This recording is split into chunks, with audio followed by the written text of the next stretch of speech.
हा कधी तयार होतो किंवा सरकता धबधबा कशाला म्हणायचं? तर लक्षात घ्या की जेव्हा कठीण खडका खाली मृदू खडकाचा थर असतो, कठीण खडकाचा वर थर आहे, त्याच्या खाली मृदू खडकाचा त्याला समांतर स्तर आहे, तर त्यावेळी काय होतं, तर धबधबा जेव्हा खाली पडतो तेव्हा त्या धबधबा जिथे पडतो तिथे तळाशी मृदू खडक असतो, जिथून वरून पडतो तो कठीण खडक आहे. आता कठीण खडकाचं काय होणार आहे, तो झिजणार नाहीये जास्त, पण मृदू खडक काय होतो, झिजतो. आता धबधबा जिथे खाली पडतो तिथे खाली मृदू खडकाचा थर आहे, त्यामुळे त्या मृदू खडकाचं खनन होतं, त्याचं अपक्षरण होतं आणि तो मृदू खडक झिजवला जातो. त्याच्यामुळे तिथला मृदू खडक काय होतो, हळूहळू झिजून तो मृदू खडकाचा भाग काढून घेतला जातो मोठ्या प्रमाणात.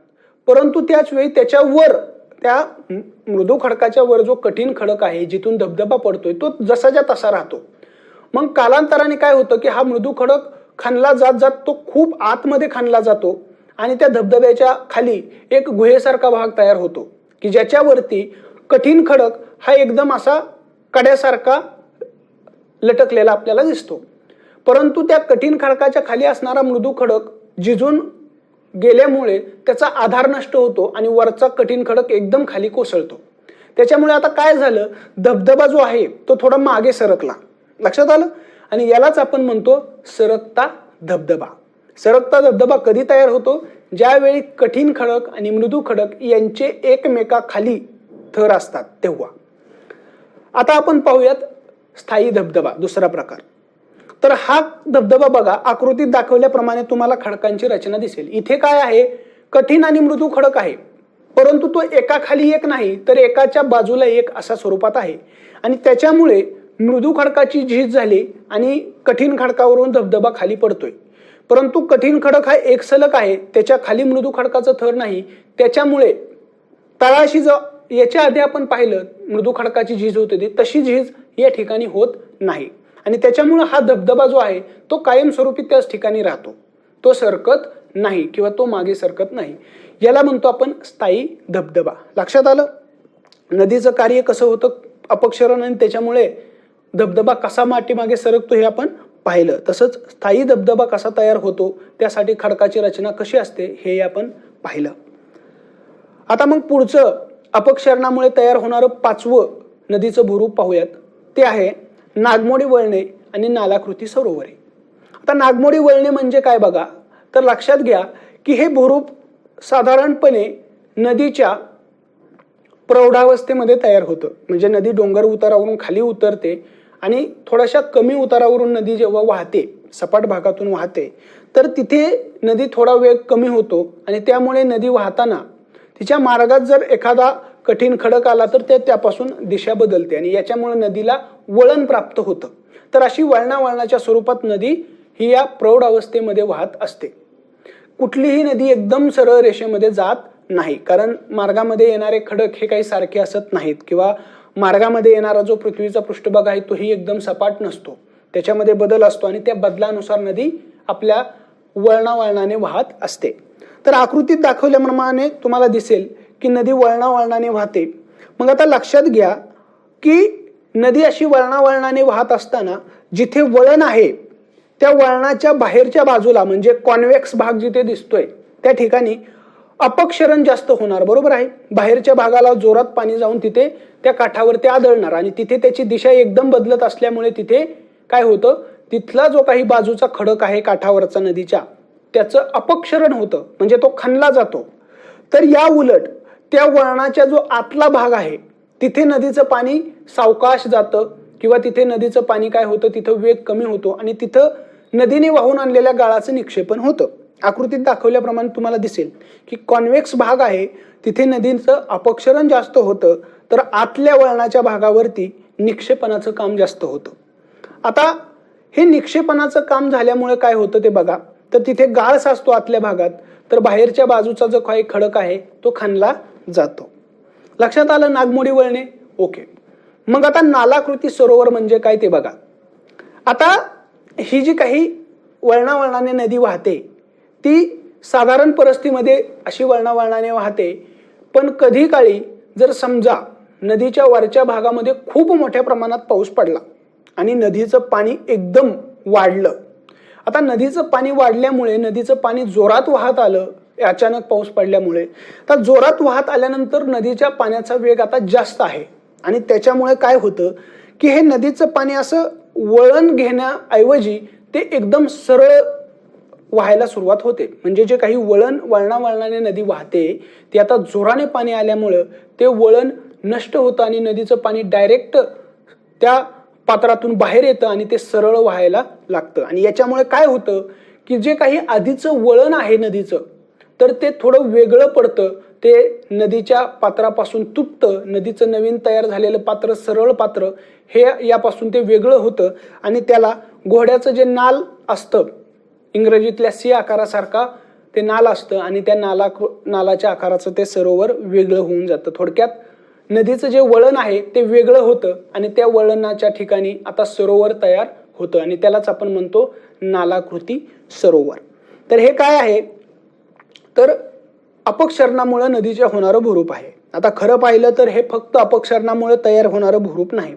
याच्या आधी आपण जी भूरूपे पाहिली, मग त्यामध्ये दरी असेल, धावत्या असेल, धबधबा असेल, कुंभगर्ता असेल, ही फक्त आणि फक्त अपक्षरणामुळे तयार होणारी भूरूपे होती. परंतु इथं नागमोडी वळणे आणि नालाकृती सरोवर जर पाहिलं तर हे फक्त अपक्षरणामुळे तयार होणारं भूरूप नाही, तर इथे निक्षेपण देखील होतं आणि अपक्षरण आणि निक्षेपण या दोन्ही कार्यामुळे तयार होणारं हे भूरूप आहे नागमोडी वळणे आणि नालाकृती सरोवर. लक्षात आलं? तर अशा पद्धतीनं आपण नदीच्या अपक्षरणामुळे तयार होणारी ही जी काही भूरूपे आहेत ते आपण पाहिलेले आहेत. 5 प्रकारची भूरूपे पाहिली: दरी, धावत्या, कुंभगर्ता, धबधबा आणि सगळ्यात शेवटी नागमोडी वळणे व नालाकृती सरोवरे. त्यातली पहिली 4 ही फक्त अपक्षरणामुळे तयार होणारी भूरूपे आहेत. तर शेवटचं भूरूप जे नागमोडी वळणे आणि नालाकृती सरोवर हे अपक्षरण आणि निक्षेपण या दोन्ही नदीच्या कार्यामुळे ती तयार होतात. तर हे लक्षात घेणं गरजेचं आहे. म्हणजे क्लिअर झालं नदीच्या अपक्षरणामुळे तयार होणारी भूरूपे. ओके, मग आता पुढचा प्रकार पाहूयात, नदीच्या निक्षेपण कार्यामुळे तयार होणारी भूरूपे. म्हणजे नदीने वाहून आणलेला गाळ एखाद्या ठिकाणी साठवला जातो, निक्षेपित केला जातो आणि मग त्या असा गाळ निक्षेपित केल्यामुळे कोणती भूरूपे तयार होतात ते आता आपण पाहूयात. यामध्ये पहिलं भूरूप आहे पर्वतपदीय जलोढ शंकू किंवा पर्वतपदीय जलोढ पंखा. दुसरं भूरूप आहे पूरतट व पूर मैदाने. तिसरं भूरूप आहे त्रिभुज प्रदेश आणि चौथं भूरूप आहे समतलप्राय मैदान. तर ही 4 भूरूपे नदीच्या निक्षेपण कार्यामुळे तयार होतात. मग आता ती कशी तयार होतात किंवा ती काय आहेत ते आता आपण पाहूयात. पहिलं घ्या विचारात, पर्वतपदीय जलोढ शंकू किंवा जलोढ पंखा हे काय आहे बघूयात. तर नदी पर्वतावरून जेव्हा वाहत येते, ती वेगाने वाहत येते आणि आता पर्वताच्या पायथ्याशी आल्यानंतर उतार तिचा काय होतो, एकदम कमी होतो आणि त्यामुळे नदीचा वेग एकदम काय होतो, कमी होतो. उतार कमी होतो, पर्वताच्या पायथ्याशी नदी उतरते आणि त्याच्यामुळे नदीच्या पाण्याचा वेग देखील कमी होतो. आता उतार जास्त असल्यामुळे नदीने पर्वतावरून मोठ्या प्रमाणात खडकाचं अपक्षरण केलेलं असतं आणि त्या अपक्षरणामुळे तयार झालेले खडकाचे लहान लहान तुकडे नदी स्वतःबरोबर घेऊन आलेली असते. थोडक्यात गाळ घेऊन आलेली असते. आता हा गाळ जेव्हा नदी पर्वताच्या पायथ्याशी येते तेव्हा तो त्या पर्वताच्या पायथ्याशी गाळ नदीचा वेग कमी झाल्यामुळे तिथे साठवला जातो. तिथे तो गाळ साठायला सुरुवात होते.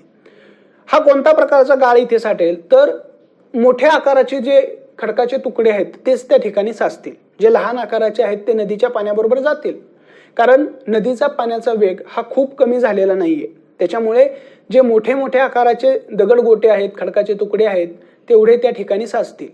आता हे अशा पद्धतीने साचतात की त्याच्यामुळे शंकूच्या आकाराचा एक त्या खडकांच्या तुकड्यांचा किंवा त्या गाळाचा एक भाग तयार होतो आणि त्याला आपण म्हणतो जलोढ शंकू.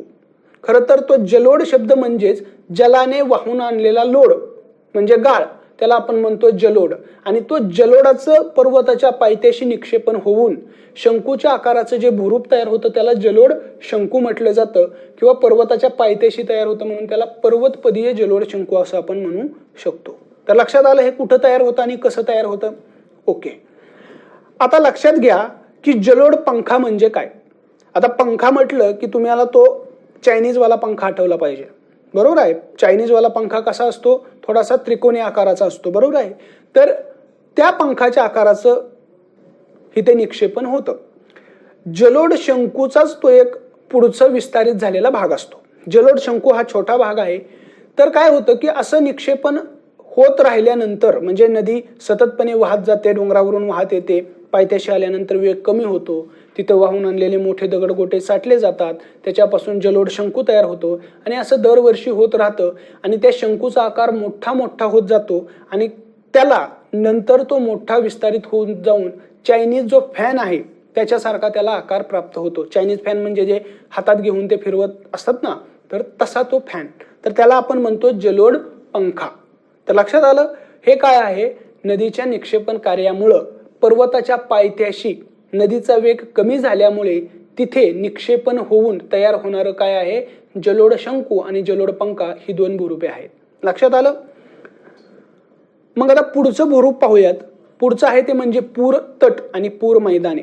हे काय आहे ते लक्षात घ्या.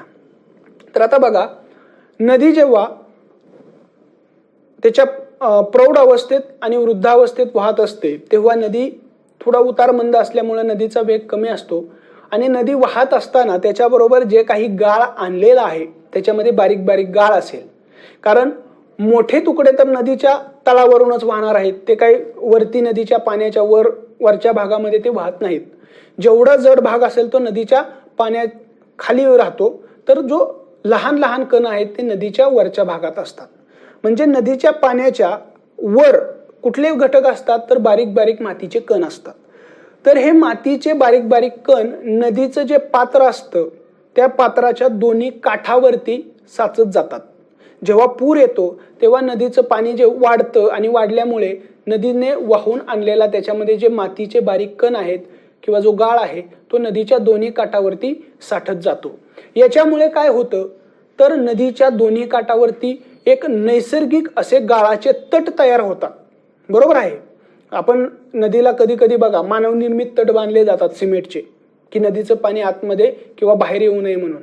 तसं हे पूर तट हे नैसर्गिक तट आहेत. नदीनेच वाहून आणलेला गाळ त्याच्या काठावरती साचतो आणि तिथे नैसर्गिक तट तयार होतात, त्याला आपण म्हणतो पूर तट. आता पूर मैदान म्हणजे काय लक्षात घ्या, की जेव्हा नदीला अचानकपणे खूप मोठा पूर येतो तेव्हा काय होतं की नदीचं पाणी त्या पात्रामध्ये बसत नाही. नदीला अचानकपणे पूर आल्यानंतर ते पाण्याचं व्हॉल्यूम किंवा आकारमान एवढं असतं की त्या नदीच्या पात्रामध्ये ते पाणी बसत नाही. मग ते पाणी नदीच्या पात्रातून बाहेर पडतं, त्या नदीच्या काठावरून बाहेर पडतं आणि बाजूच्या परिसरात किंवा क्षेत्रामध्ये ते पाणी पसरतं. आता नदीच्या पात्रामध्ये नदीचा वेग जास्त असणार आहे, परंतु हे पाणी बाहेर सपाट प्रदेशात जेव्हा पसरतं तेव्हा तिथे तेवढा वेग असतो का, नाही, तिथे पाणी थोडं सावकाश वाहतं. त्यामुळे काय होतं, नदीच्या पाण्यात जे काही मातीचे कण आहेत, जो गाळ आहे तो तिथे आता साठतो. म्हणजे नदीचं पाणी जेव्हा पात्रातून बाहेर पडतं तेव्हा त्या पात्राच्या बाहेर नदीने वाहून आणलेला गाळ साठतो आणि पूर ओसरल्यानंतर तो गाळ तसा साचलेला राहतो आणि त्यालाच म्हणतो आपण पूर मैदान. नदीच्या काठावरती किंवा काठाच्या बाजूला पुराच्या काळामध्ये पाणी बाहेर आल्यामुळे तिथे गाळ साचून जे मैदान तयार होतं नदीच्या दोन्ही बाजूला, त्याला आपण म्हणतो पूर मैदान. तर लक्षात आलं, पूर तट आणि पूर मैदान म्हणजे काय. तर पूर तट म्हणजे नदीचा गाळ काठावरती साचतो आणि तिथे नैसर्गिक असा बांध किंवा तट तयार होतो, त्याला आपण पूर तट म्हणतो. तर मोठ्या प्रमाणात पूर आल्यानंतर या पूर तटावरूनही पाणी बाहेर पडतं आणि बाजूच्या परिसरात पसरतं आणि तिथे नदीने वाहून आणलेल्या गाळाचं निक्षेपण होऊन त्या ठिकाणी पूर मैदानांची निर्मिती होते. तर लक्षात आलं पूर तट आणि पूर मैदान. ओके, मग पुढचा तिसरं निक्षेपणामुळे तयार होणारं भूरूप आपण पाहूयात, ते म्हणजे त्रिभुज प्रदेश. त्रिभुज प्रदेश आपल्याला माहित आहे, त्याला इंग्लिशमध्ये डेल्टा म्हणतो. हा कुठे तयार होतो, तर जिथे नदी समुद्राला मिळते तिथे, म्हणजे नदीच्या मुखाजवळ हा त्रिभुज प्रदेश तयार होतो. त्रिभुज प्रदेश या नावामध्येच आहे त्रिभुज, त्याला 3 बाजू असणार, म्हणजे साधारणपणे त्रिकोणी आकाराचा हा प्रदेश तयार होतो. असं का होतं बघा, तर जेव्हा नदी समुद्राला मिळायला येते किंवा जिथे नदी समुद्राला मिळते तिथे उतार अतिशय कमी असतो, एकदम सपाट भाग असतो समुद्राला मिळताना. सपाट असल्यामुळे तिचा वेग कमी असतो, तिथे निक्षेपण गाळाचं मोठ्या प्रमाणात होतं आणि गाळाचं निक्षेपण झाल्यामुळे त्या नदीच्या पात्राच्या मध्येच गाळाचं निक्षेपण होतं आणि त्याच्यामुळे नदीला फाटे फुटायला सुरुवात होते. नदीला जो मुख्य प्रवाह येतो समुद्राच्या जवळ, तेव्हा तिचे अनेक प्रवाहामध्ये रूपांतर होतं आणि ते अनेक प्रवाहांच्या मार्फत समुद्राला मिळते. आकृतीत दाखवल्याप्रमाणे दिसेल तुम्हाला की मुख्य प्रवाह येतोय आणि त्याचे अनेक फाटे फुटतात आणि त्या फाट्यांच्या मध्ये जे छोटे छोटे फाटे फुटलेले आहेत त्यांच्यामध्ये गाळ वाहून आणलेला गाळ साठतो आणि तो साठल्यामुळे त्या छोट्या छोट्या उपप्रवाहांमध्ये जो गाळ साचतो त्याचं जे काही मैदान तयार होतं त्याला आपण म्हणतो त्रिभुज प्रदेश. त्याला त्रिकोणी साधारणपणे आकाराचा हा प्रदेश असतो आणि या त्रिभुज प्रदेशामध्ये नदीने वाहून आणलेल्या बारीक बारीक अशा कणांचं निक्षेपण होतं. कारण हे अगदी सपाट भागातून नदी वाहत येत असते, अतिशय मंदपणे तिचा प्रवाह असतो, त्याच्यामुळे मोठे दगडगोटे तर ती काही वाहून आणू शकत नाही, कारण त्यासाठी तिला गतिज ऊर्जा तेवढी नाहीये. तर ती बारीक बारीक कणच ती वाहून आणते आणि या बारीक कणांचंच या त्रिभुज प्रदेशामध्ये निक्षेपण होऊन हे त्रिकोणी आकाराचं समुद्राच्या बाजूला काय झालेलं असतं, मैदान तयार झालेलं असतं. त्याला आपण त्रिभुज प्रदेश म्हणतो. आता लक्षात घ्या की त्रिभुज प्रदेश काय प्रत्येक नदीच्या मुखाशी तयार होत नाहीत. आपल्याला गोदावरी, कावेरी, गंगा नदी, ब्रह्मपुत्रा नदी या ज्या काही प्रमुख मोठ्या नद्या आहेत, गंगा नदी, ब्रह्मपुत्रा ही गंगा नदीतच मिसळते आणि पुन्हा गंगा नदी समुद्राला मिळते. तर ह्या मोठ्या नद्यांचीच त्रिभुज प्रदेश आपल्याला तयार झालेले दिसून येतात. आपल्याकडे पश्चिम किनाऱ्यावरती छोट्या नद्या वाहतात, महाराष्ट्रामध्येही आहेत, सावित्री वगैरे. तर त्या नद्यांचे त्रिभुज प्रदेश तयार होतात का? तर नाहीत. त्याची कारणं काय तर ती लक्षात घ्या.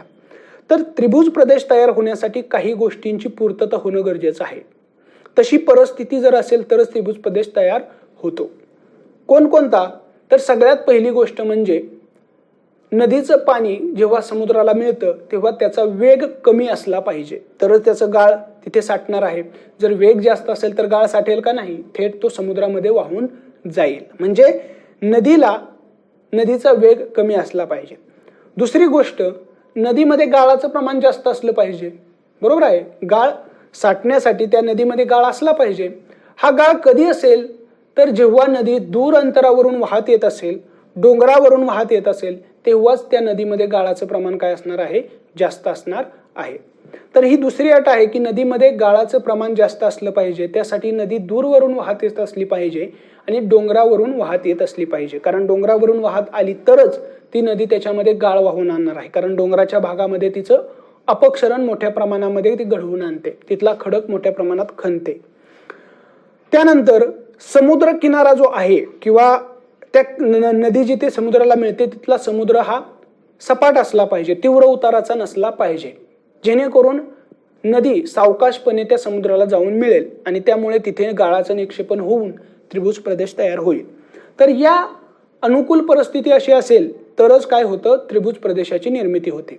म्हणजे काय? एक म्हणजे नदीचा वेग कमी असला पाहिजे, नदी दूरवरून वाहत येणारी पाहिजे, तिच्यामध्ये गाळाचं प्रमाण जास्त असलं पाहिजे आणि समुद्र किनारा तिथला सपाट असला पाहिजे. तर या घटकांची पूर्तता झाल्यानंतरच त्रिभुज प्रदेशाची निर्मिती होते. तर आपल्याकडे गंगा, गोदावरी, कावेरी यांचे प्रमुख त्रिभुज प्रदेश आपल्याला माहीत आहेत की या नद्यांनी बंगालच्या उपसागराला मिळताना आपापल्या मुखाजवळ त्रिभुज प्रदेश तयार केलेले आहेत. त्यामध्ये गंगा नदीचा त्रिभुज प्रदेश तर हा खूप मोठा आहे. बांगलादेश जो आहे त्यातला बराचसा बांगलादेशचा भाग हा या त्रिभुज प्रदेशानेच बनलेला आहे. हे लक्षात घेणं गरजेचं आहे. आपल्यामधला पश्चिम बंगालमध्ये देखील जी गंगा नदीची हुगळी नदी उपनदी आहे ती बंगालच्या उपसागराला मिळते आणि तिथंही तिने त्रिभुज प्रदेश तयार केलेला दिसतो. तर हा त्रिभुज प्रदेश महत्वाचा असतो. त्यानंतर मग पुढचं भूरूप आपण पाहतोय ते म्हणजे समतलप्राय मैदान. खरं तर हे समतलप्राय मैदान म्हणजे काय आहे? हा एक मैदानाचाच प्रकार आहे. जसं आपण पूर मैदान पाहिलं तसं, फक्त हे पुरामुळे तयार होत नाही, तर समुद्राच्या जवळ जिथे नदी जाऊन मिळते तिथे एकदम सपाट असं तयार होणारं मैदान असतं की जिथे आता नदीने एकदम जो काही उतार आहे तो शून्य आहे असं जरी म्हटलं तरी चालेल. तर शून्य उताराचं एक मैदान जिथे नदी समुद्राला मिळते त्याच्या अगोदर थोडंसं ते मैदान नदीने तयार केलेलं असतं तर त्याला समतलप्राय मैदान म्हटलं जातं. ते एकदम सपाट असं असतं आणि त्याची जर उंची पाहिली तर ती समुद्र सपाटी जवळच असते, म्हणजे ते समुद्राच्या लेवललाच तयार होणारं ते मैदान असतं. तर त्याला आपण म्हणतो समतलप्राय मैदान. लक्षात आलं? तर ही काही प्रमुख निक्षेपणामुळे, नदीच्या निक्षेपण कार्यामुळे तयार होणारी भूरूपे पाहिली. कोणती पाहिली आपण? त्यामध्ये एक, पर्वताच्या पायथ्याशी तयार होणारा जलोढ शंकू किंवा जलोढ पंखा.